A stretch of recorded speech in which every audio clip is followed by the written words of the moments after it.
Hello aspirants, এ two জি YouTube চ্যানেলে তোমাদের সবাইকে স্বাগত। আজকে আমাদের ডব্লিউপিপি ওয়্যারলেস অপারেটরের first class.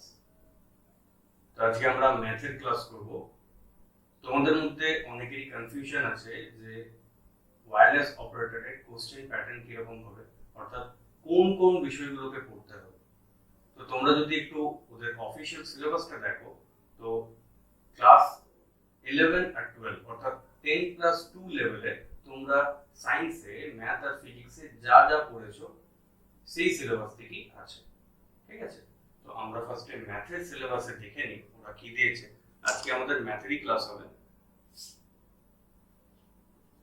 WPP wireless operator math.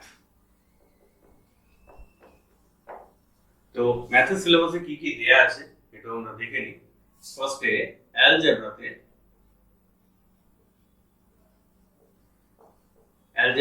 ওরা কি কি দিয়েছে। নাম্বার 1 এ দিয়েছে ইরেশনাল নাম্বার, অর্থাৎ অমূলদ সংখ্যা। ইরেশনাল নাম্বার অর্থাৎ অমূলদ সংখ্যা। নাম্বার 2 তে ওরা দিয়েছে অ্যারিথমেটিক প্রোগ্রেশন বা এপি। এটা আমি প্রিভিয়াস সিলেবাস বলছি, অ্যারিথমেটিক প্রোগ্রেশন বা এপি। নাম্বার 3 এ ওরা দিয়েছে quadratic equation. Quadratic equation. Number 4 এ আছে লগারিদম এবং নাম্বার 5 এ আছে ল অফ ইন্ডিসেস অর্থাৎ সূচক। তাহলে ইরেশনাল নাম্বার, অমূলদ সংখ্যা, এপি অর্থাৎ সমান্তর প্রগতি, কোয়াড্রেটিক ইকুয়েশন বা দ্বিঘাত সমীকরণ, লগারিদম এবং ল অফ ইন্ডিসেস। এই হচ্ছে তোমাদের সিলেবাস প্রিলির জন্য। মেন্সে এখানে অ্যাড আছে এপির সঙ্গে জিপি আর সেট থিওরি। ঠিক আছে, সেট থিওরি। তো আমরা ফার্স্টে প্রিলি সিলেবাসটা শেষ করব, তারপরে মেন্সের যে এই দুটো অ্যাড আছে অ্যালজেব্রা সেগুলো আমরা করব। একইভাবে আমরা দেখে নিই ত্রিকোণমিতি বা ট্রিগোনোমেট্রিতে কি কি দেয়া আছে।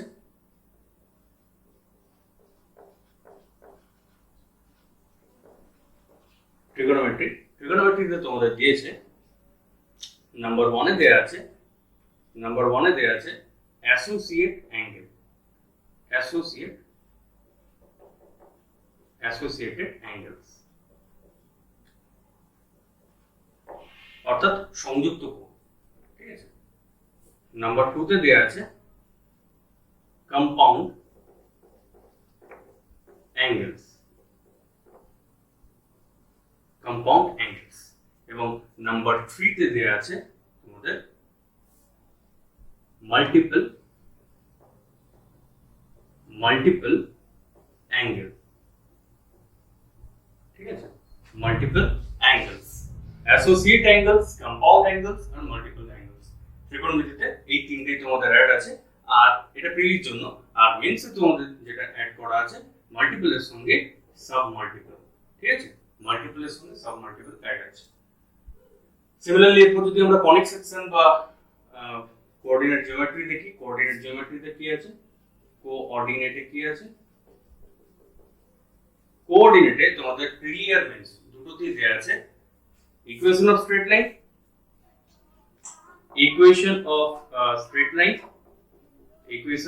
লাইন, আর নাম্বার 2 তে দেয়া আছে ইকুয়েশন অফ সার্কেলস, ঠিক আছে, ইকুয়েশন অফ স্ট্রেট লাইনস আর ইকুয়েশন অফ সার্কেলস। এবং লাস্ট যে পার্টটা আছে অর্থাৎ আমরা ক্যালকুলাসে দেখি।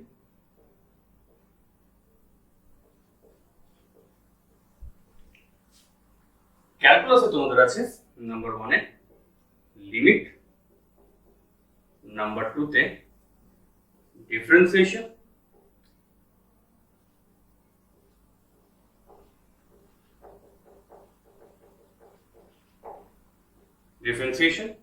আর নাম্বার 3 তে ইন্টিগ্রেশন।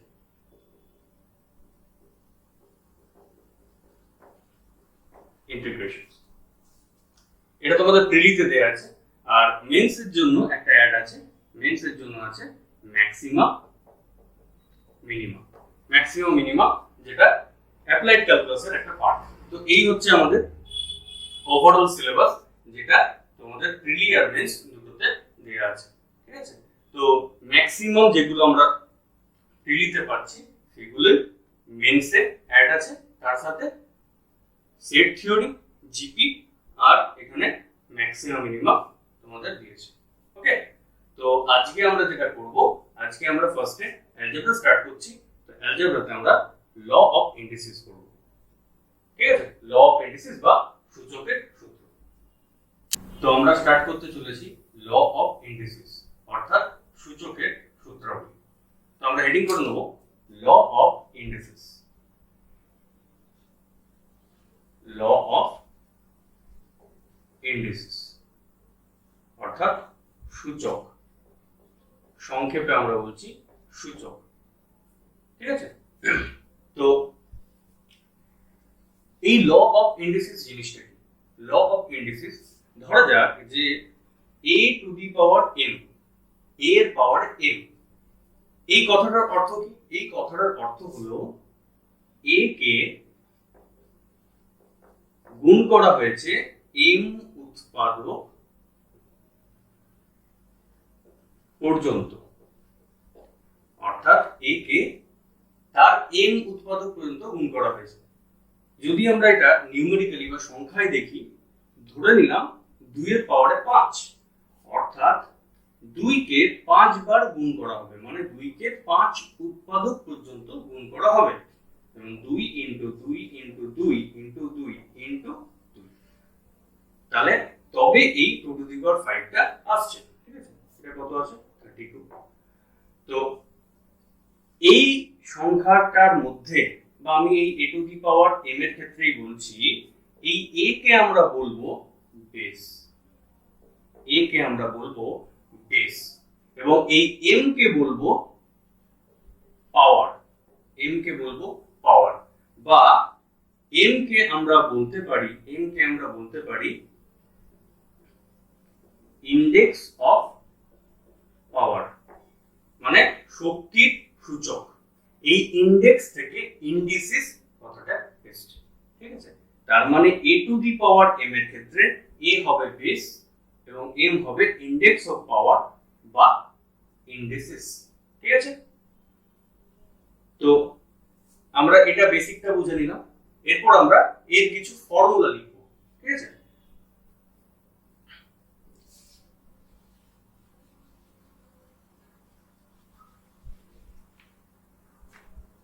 তো নাম্বার 1 এ আমরা লিখে নিচ্ছি। আমি ফর্মুলাগুলো এক এক করে লিখছি এবং তার প্রমাণ বা কিভাবে এলো সেগুলো দেখব। তো নাম্বার 1 এ আমরা লিখে নিচ্ছি a টু দি পাওয়ার 0। আমি যা এখানে ডিল করব সব a দিয়ে লিখব। ঠিক আছে, a টু দি পাওয়ার 0 মানে কোন একটি সংখ্যার পাওয়ারে যদি 0 থাকে তাহলে তার ভ্যালু হয় সব সময় 1। এখানে একটা কথা আছে যে a কখনো 0 হবে না, মানে a যদি নট ইকুয়ালস টু 0 হয় তবেই এই সূত্রটা কাজে লাগবে। মানে 1 এর পাওয়ারে 0, 2 এর পাওয়ারে 0, 100 এর পাওয়ারে 0, তখন 1 হবে।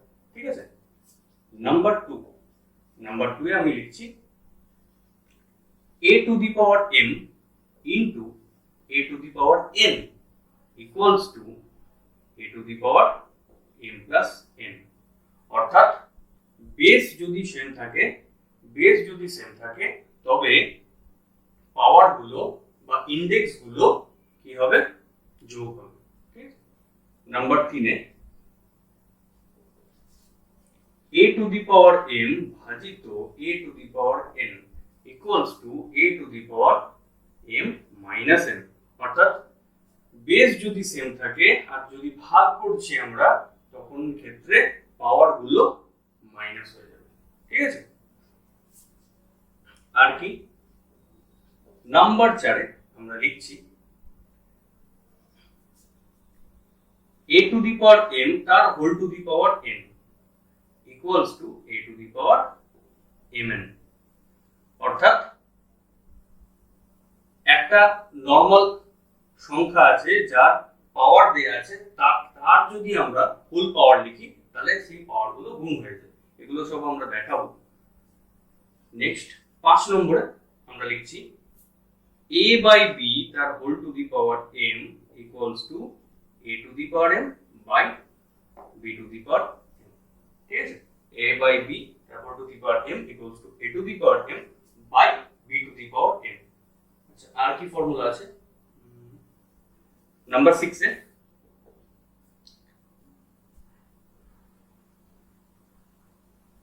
a to the power minus m equals to 1 by a to the power m. a to the power minus m equals to 1 by a to the power m. আপাতত এই ফর্মুলাগুলি লিখে নিচ্ছি, পরে আরো এক্সট্রা যদি ফর্মুলা থাকে সেগুলো আমি লিখছি এক এক করে। তো ফার্স্টে আমি a to the power 0 equals to 1, এটা কিভাবে আসছে দেখে নিই। a to the power 0, a to the power 0, ঠিক আছে। তো এই a to the power 0 left hand সাইডে a to the power 0 আছে। আমরা একটা কাজ করছি, এর সঙ্গে যদি আমি a to the power m কে গুণ করি তাহলে কি হবে, এই সূত্র অনুযায়ী কি হবে, equals to a to the power 0 plus m, a to the power 0 plus m, তাহলে a to the power m ই হচ্ছে। তাহলে বলতে পারি a to the power 0 into a to the power m equals to a to the power m। ঠিক আছে, তাহলে or a to the power 0 equals to a to the power m by a to the power m equals to 1। তাই এখানে a to the power 0 এর value 1 হচ্ছে। a to the power 0 মানে কি, আমি লিখতে পারি 2 এর পাওয়ারে 0, 2 এর পাওয়ারে 0, 3 এর পাওয়ারে 0, 125 এর পাওয়ারে 0, 10,000 এর পাওয়ারে 0, সবের ক্ষেত্রে কিন্তু অ্যানসার হবে 1। ঠিক আছে, আচ্ছা এরপর আমরা নাম্বার 6 এক নম্বরটা দেখলাম, 2 3 4 5, এগুলো নরমাল মনে রাখবে, এগুলোর কোনো প্রমাণ দেখাচ্ছি না। নাম্বার 6টা দেখছি a to the power minus m equals to 1 by a to the power m কি করে আসছে। তো লেফট হ্যান্ড সাইডে a to the power minus m আছে, তো আমি একটা কাজ করছি, একে a to the power m দিয়ে গুণ করছি, তাহলে কি হবে a to the power minus m plus m equals to a to the power 0, R a to the power 0 এর ভ্যালু কত 1, তাহলে আসছে কি a to the power minus m into a to the power m equals to 1 or a to the power minus m equals to 1 by a to the power m। বুঝা গেল? আচ্ছা এরপর আমরা 7 নম্বর ফর্মুলা দেখে নেব। 7 নম্বর ফর্মুলা কি দেয়া আছে? 7 নম্বর ফর্মুলা লিখছি আমরা a to the power p by q, a to the power p by q equals to qth root of a to the power p, অর্থাৎ a to the power p এর q তম root হচ্ছে a to the power p by q।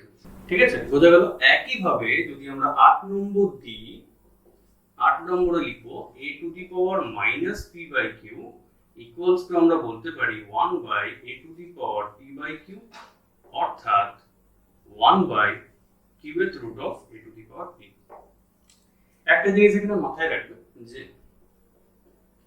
যদি a to the power m equals to x হয়, a to the power m equals to x হয়, তবে a equals to x to the power 1 by m, x to the power 1 by m, এটা সূচকের সূত্র থেকেই আসে। তো এটা আমরা প্র্যাকটিক্যাল অ্যাপ্লিকেশন কোথায় পাই, যখন আমরা x স্কয়ার ইকুয়ালস টু 4 লিখি, x স্কয়ার ইকুয়ালস টু 4 লিখি, তখন কি হয় x ইকুয়ালস টু লিখতে গেলে আমরা পাই 2, অ্যাকচুয়ালি পাই প্লাস মাইনাস 2, কিন্তু আমি 2 বলছি, পজিটিভটাই নিচ্ছি। তখন কি হয় 4 এর পাওয়ারে হাফ হয়ে যায়, এই যে a to the power m equals to x or a equals to x to the power 1 by m। Similarly x square equals to 4 হলে x equals to 4 এর পাওয়ারে হাফ। ঠিক আছে, তো সেই ক্ষেত্রে আমরা পাই x equals to √4 অর্থাৎ। তো এটা মনে রাখবে, এটাকে যদি একটা নাম্বার দিয়ে দিই আমরা, এটাকেও আমরা নাম্বার দিয়ে দিচ্ছি 9 নম্বর। ঠিক আছে, এরপর আমরা 10 নম্বরে দেখব 10 নম্বর পয়েন্টে কি আছে বা 10 নম্বর ফর্মুলা কি আছে। a to the power m equals to a to the power n, a to the power m equals to a to the power n হলে যেখানে a not equals to 0 1 minus 1, অর্থাৎ এর ভ্যালু 0, -1 আর +1 কোনোটাই যদি না হয়, বাকিদের ক্ষেত্রে a to the power m equals to a to the power n হলে m ইকুয়ালস টু n হবে, m ইকুয়ালস টু n হবে। ঠিক আছে, তো এটা কিভাবে হচ্ছে? এটা কিভাবে হচ্ছে মানে বেসগুলো যখন সেম আছে, সমানের ওদিকে যখন থাকছে, তখন তাদের বেস সেম থাকার জন্য পাওয়ারগুলো সেম হয়ে যাচ্ছে। ঠিক আছে, তো এটা আমরা প্রমাণটা দেখে নিই। a to the power m equals to a to the power n, or আমরা এটাকে বলতেই পারি a to the power m by a to the power n equals to 1। ঠিক আছে, অর লিখছি a to the power m minus n, কেননা formula আমরা দেখেছিলাম a to the power m by a to the power n equals to ছিল, বা ভাজিত a to the power n equals to ছিল a to the power m minus n, আর 1 কে আমরা লিখতেই পারি a টু দি পাওয়ার 0। ঠিক আছে, তাহলে অর দিয়ে আমরা লিখছি m minus n equals two 0, m minus n equals to 0 or m equals to n, m equals to n। ঠিক আছে, এরপর আমরা 11 নম্বরে দেখে নেব। 11 নম্বর ফর্মুলা আমরা দেখে নেব a to the power m equals to b to the power m হলে a to the power m equals to b to the power m, অর্থাৎ বেস গুলো এবারে আলাদা আছে আর পাওয়ার গুলো এখন সেম আছে। এর ক্ষেত্রে কি কি কন্ডিশন আছে? এর ক্ষেত্রে কি কি কন্ডিশন আছে? এর ক্ষেত্রে a ইকুয়ালস টু b হয়, এর ক্ষেত্রে a ইকুয়ালস টু b হয়, নয়তো m ইকুয়ালস টু 0 হয়। a ইকুয়ালস টু b হয়, নয়তো m ইকুয়ালস টু 0 হয়। আমরা দুটো কন্ডিশন আসছে। ঠিক আছে, দুটো কন্ডিশন আসছে। তো কি কি ক্ষেত্রে সেটা আসছে দেখি। আচ্ছা, a to the power m equals to b to the power m, or a to the power m by b to the power m equals to 1, or a by b তার whole to the power m equals to 1। এইবারে এই যে পয়েন্টটা বা এই সমীকরণটাকে satisfy করাতে গেলে আমাদের a by b এর মান নিশ্চয়ই 1 হবে, তবেই 1 to the power m equals to 1 হবে। তাহলে এখান থেকে আমরা বলতে পারি a equals to b, a equals to b। ঠিক আছে, এখান থেকে আমরা বলতে পারি a equals to b। এবারে যদি a equals to b কথাটা মানলাম, সেক্ষেত্রে কি হবে? সেক্ষেত্রে আমরা এই লাইন থেকে লিখতে পারি a by b তার whole to the power m equals to a by b তার whole to the power 0, কারণ কোনো কিছু পাওয়ারে 0 থাকলে তার মান কত হয়? 1। তাহলে এখান থেকে আমরা m এর ভ্যালু 0 পাচ্ছি, এখান থেকে আমরা m এর ভ্যালু 0 পাচ্ছি। তাহলে হয় এটা হবে, না হলে a equals to b হবে, না হলে m equals to 0 হবে। এবার আমরা একটা জিনিস লিখতে পারি যে এখানে লিখতে পারি a to the power m equals to b to the power m হলে যখন m not equals to 0 তখন a equals to b হবে, তখন a equals to b হবে। ঠিক আছে, আর m equals to 0 হয়ে গেলে তখন কিন্তু a equals to b হবে না, কারণ a equals to b হলে পুরোটাই কেটে যাচ্ছে, মানে 1 to the power m equals to 1 হয়ে যাচ্ছে। তো বোঝা গেল? তাহলে আমরা এখানে এই কন্ডিশনটা পাচ্ছি যে a to the power m equals to b to the power m, যখন m not equals to 0 তখন a equals to b হবে। ওকে, তো এই ছিল আজকের আমাদের ক্লাস। আজকের ক্লাসে আমরা ল অফ ইন্ডিসিস এর কিছু ইম্পর্টেন্ট ফর্মুলা দেখলাম। পরের দিন এই ফর্মুলাগুলো প্রয়োগ করি আমরা অঙ্ক করব। ততক্ষণ তোমরা পড়াশোনা চালিয়ে যাও, সাবস্ক্রাইব করো চ্যানেলকে, আর বেল আইকনটি প্রেস করে পাশে থাকো। ধন্যবাদ।